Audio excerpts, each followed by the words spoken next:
नमस्कार साथियों, UP TET 2026 की तैयारी कर रहे सभी अभ्यर्थियों के लिए आज की ये क्लास बहुत खास होने वाली है। अगर आप चाहते हैं कि परीक्षा में स्वतः से आने वाला कोई भी प्रश्न गलत ना हो तो इस वीडियो को बिल्कुल अंत तक जरूर देखें। इस एक क्लास में आपको मिलेंगे परीक्षा में बार बार पूछे जाने वाले महत्वपूर्ण प्रश्न, आसान ट्रिक, शॉर्ट ट्रिक, नोट्स और फाइनल रिवीजन का। कई छात्रों की इस टॉपिक से गलती कर देते हैं, लेकिन आज के बाद आपकी यह कमजोरी आपकी ताकत बन जाएगी। जो छात्र पहली बार तैयारी कर रहे हैं या इनका रिवीजन पूरा नहीं हुआ है, इसलिए ये वीडियो किसी रामबाण से कम नहीं है। इसलिए कॉपी और पेन लेकर बैठ जाइए और हर प्रश्न को ध्यान से समझिए। अगर आप सच में यूपी टेट 2026 में चयन चाहते हैं तो इस वीडियो को बीच में छोड़कर मत जाइए, क्योंकि आखिर तक हर मिनट आपके लिए महत्वपूर्ण है। तो चलिए बिना समय गंवाए शुरू करते हैं स्वतः की सबसे महत्वपूर्ण और फाइनल क्लास। Question number 1। एक शिक्षक छात्र के लिए एक सख्त होमवर्क ही समय सीमा को हटा देता है, जो कक्षा में लगातार अच्छा व्यवहार दिखाता है। अच्छे व्यवहार को बढ़ाने के लिए इस अप्रिय उद्दीपक को हटाना क्या कहलाता है? नकारात्मक पुनर्बलन। Question number 2। Question number 2। निम्नलिखित में से सूक्ष्म गति कौशल का उदाहरण कौन सा है? सूक्ष्म गति कौशल का उदाहरण पेंसिल से लिखना, फ्लैट्स अंतःक्रिया विश्लेषण श्रेणी प्रणाली FIACS के शिक्षक वार्ता के लिए विशेष रूप से कितनी श्रेणियां समर्पित थी? 7। Question number 4। रुडोल्फ बर्लिन द्वारा दिया गया शब्द बर्ड ब्लाइंडनेस शब्द अंधता किस अध्ययन क्षमता के लिए है? डिसलेक्सिया, डिस्ग्राफिया लेखन विकार, और डिसकैलकुलिया गणित विकार है। निम्नलिखित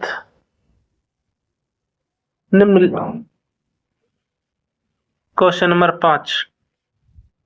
निम्नलिखित में से कौन सी विशेषता प्रतिभाशाली बच्चों से जुड़ी है? उन्नत तार्किक का अमूर्त तर्क विशेष प्रतिभाशाली बच्चों से जुड़ी है, और समस्या समाधान भी प्रतिभाशाली बच्चों से जुड़ा हुआ है। Question number 6। प्रसिद्ध मनोवैज्ञानिक समीकरण B बराबर PE जो बताता है कि व्यवहार व्यक्ति और उसके वातावरण का फलन है, किसके द्वारा प्रतिपादित किया था, जिसे BF बोलते हैं? ये कर्ट लेविन ने दिया था। BF स्कैनर ने चूहों पर प्रयोग किया था और क्लार्क हेल ने भी चूहों पर प्रयोग किया था, लेकिन BF स्कैनर ने व्हाइट चूहों पर किया था। इवॉन पालवाल ने कुत्ते पर प्रयोग किया था। ये क्वेश्चन बहुत ही महत्वपूर्ण है, ये आपको याद रखने जरूरी है, और ये यूपी टेट 2026 के पेपरों में सीधे आएंगे क्वेश्चन। रचनात्मक के जनक किसे कहा जाता है? जैसे TTCT के विकसित किया था, इवन पॉल टॉरेंस ने विकसित किया था।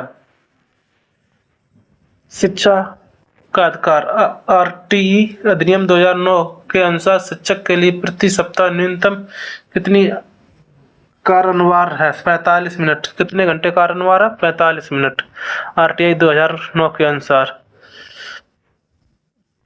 Question number 9। किस भोजन विकार की विशेषता वजन बढ़ने का तीव्र डर है और विकृत शरीर छवि है, जिसके कारण व्यक्ति स्वयं को भूखा रखता है? Anorexia nervosa. इसमें व्यक्ति खुद को भूखा रखता है। और बुल्गोरिया नर्वोसा में आदमी को पहले लगता है। Question number 10। संज्ञानात्मक द्वंद्व कॉन्सेप्ट प्याजे की अवधारणा के समान है? असंतुलित अवधारणा, संज्ञानात्मक द्वंद्व।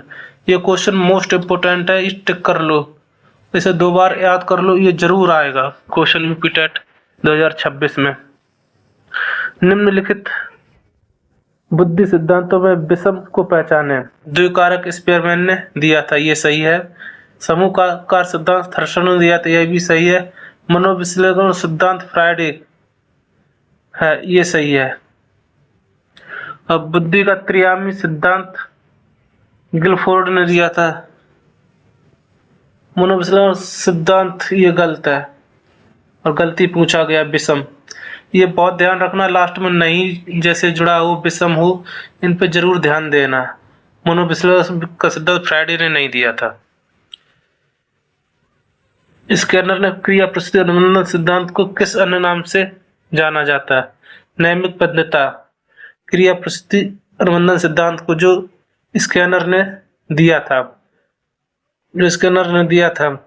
शास्त्रीय अनुबंधन का सिद्धांत ये पॉलबॉल ने दिया था। क्वेश्चन नंबर 24, अपनी सोच प्रक्रिया के बारे में सोचने की क्षमता को क्या कहते हैं? अधिसंज्ञान, मेटाकॉन्जुगेशन। क्वेश्चन नंबर 25, बैडमिंटन से सीखी गई कौशल का टेबल टेनिस सीखे गए उपयोग किए प्रकार का अधिगम स्थानांतरण है? सकारात्मक स्थानांतरण। बैडमिंटन से सीखी गई कौशल का टेबल टेनिस सीखने में उपयोग किए गए प्रकार का अधिगम स्थानांतरण संज्ञा सकारात्मक स्थानांतरण है। भारतीय संदर्भ में सूक्ष्म शिक्षण चक्र का मानक अवधि है 36 मिनट। भारतीय संदर्भ में सूक्ष्म शिक्षण चक्र की मानक अवधि है 36 मिनट। पुनर्वलन बंद होने पर व्यवहार की आवृत्ति घटने की घटना क्या कहलाती है? विलोपन। क्वेश्चन नंबर 28, गंभीर श्रवण बाद छात्र सामवेद शिक्षा में सबसे कम प्रभावी रणनीति कौन सी है? इसमें पूछा सबसे कम प्रभावी रणनीति, तो सबसे कम प्रभावी ये केवल, जहां पर केवल मिल जाए, जहां पर लेकिन मिल जाए, ये सबसे विषम होते हैं। मौखिक व्याख्यान द्वारा पढ़ाना। क्वेश्चन नंबर 30, शिक्षण के किस चरण में वास्तविक प्रस्तुतिकरण और अंतःक्रिया होती है? अंतःक्रियात्मक चरण में। शिक्षण चरण में वास्तविक प्रस्तुतिकरण और अंतःक्रिया होती है अंतःक्रियात्मक चरण में। क्वेश्चन नंबर 32, आधुनिक शिक्षक मनोविज्ञान के अनुसार संज्ञान और भावनाओं का संबंध है। ये द्विदिशीय एवं गतिशील रूप से जुड़ा होता है। आधुनिक शिक्षक मनोविज्ञान के अनुसार भावनाओं का संबंध है द्विदिशीय गतिशीलता के रूप में जुड़ा हुआ। मस्तिष्क उद्दोलन ब्रेन स्ट्रॉमिंग मुख्य रूप से किससे बढ़ाया जाता है? सृजनात्मक और अपसारी चिंतन से बढ़ाया जाता है। क्वेश्चन नंबर 35, शिक्षक की प्रशंसा के कारण पढ़ने की आदत विकसित होना किस नियम को दर्शाता है?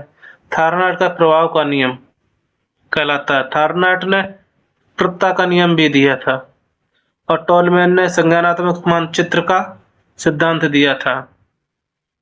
किशोरावस्था की विशिष्ट विशेषता नहीं है, काल्पनिक भाव का अंत हो जाता है। किशोरावस्था में काल्पनिक भाव का अंत हो जाता है और किशोरावस्था में वीर पूजा होने से संवेदनात्मक अस्थिरता आ जाती है, स्वतंत्रता की इच्छा होती है। निर्देशात्मक परामर्श का प्रमुख समर्थक कौन था? एजी विलियम्स। एजी विलियम्स निर्देशात्मक परामर्श का मुख्य समर्थक थे। आरटीआई दिव्यांग बच्चों में संदर्भ में क्वेश्चन नंबर सही स्टेप नहीं हुआ था। बंडूरा के अवलोकन अधिगम सिद्धांत पांसिक प्रतिरूप क्रिया बदले का चरण क्या कहलाता था? पुनः स्मृतिकरण। क्वेश्चन नंबर 40, निम्न में से कौन सा बाल विकास का सिद्धांत नहीं है? बाल विकास प्रतिस्पर्धा का सिद्धांत ये बाल विकास का सिद्धांत नहीं है। निरंतरता का सिद्धांत ये बाल विकास सिद्धांत है। समान प्रतिगाम का सिद्धांत ये बाल विकास का सिद्धांत है। व्यक्तिगत भिन्नता ये बाल विकास का सिद्धांत है, सिद्धांत नहीं है। और ये 40 क्वेश्चन समाप्त होते हैं दोस्तों।